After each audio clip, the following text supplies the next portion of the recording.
On Friday, anti-war, anti-Nato demonstrations were held in a number of Italian cities across the country. On the same day, Italy was marking its 77th edition of Republic Day with a military parade in Rome.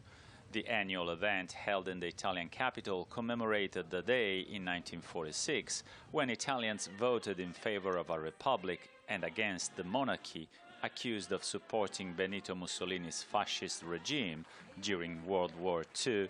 Since the start of the war in Ukraine in February last year, surveys have been steadily showing that over half of the Italians are against sending more weapons to Kiev. An increasing number of people are also demanding the government to finally start actively working for peace to avoid further escalation with Russia. According to our data, 65% of the Italians are against the war. Obviously for different reasons. Some are worried about the economy, some believe our constitution has been overlooked, some others are against it for ethical reasons. However, the mainstream media simply ignores us. The largest anti-war demonstrations were held in Cagliari, Milan and Rome. On the island of Sardinia, thousands of residents took to the streets of the main city, Cagliari, to protest against NATO's large-scale military exercises taking place in recent weeks.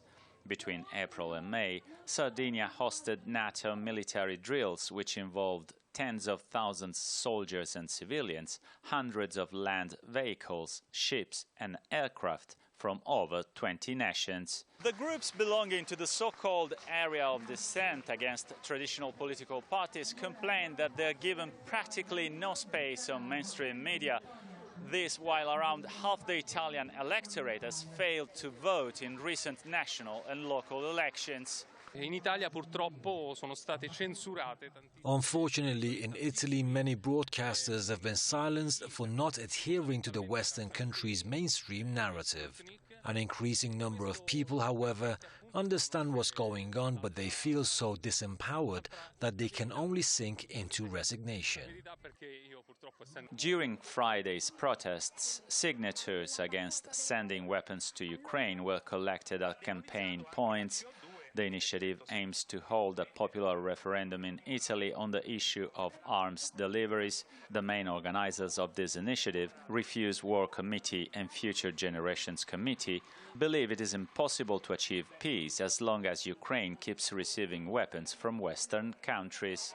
Collecting signatures, it's very difficult because we are in the silence of the mainstream and we have to understand that the referendums are a great opportunity not just for Italy but for the world. Earlier this week, Italy's Defense Minister Guido Crosetto presented a new decree for the supply of weapons to Ukraine to the parliamentary commission that oversees the country's intelligence agencies.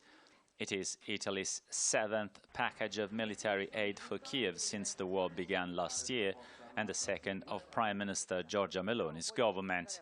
Max Civili, Press TV, Rome.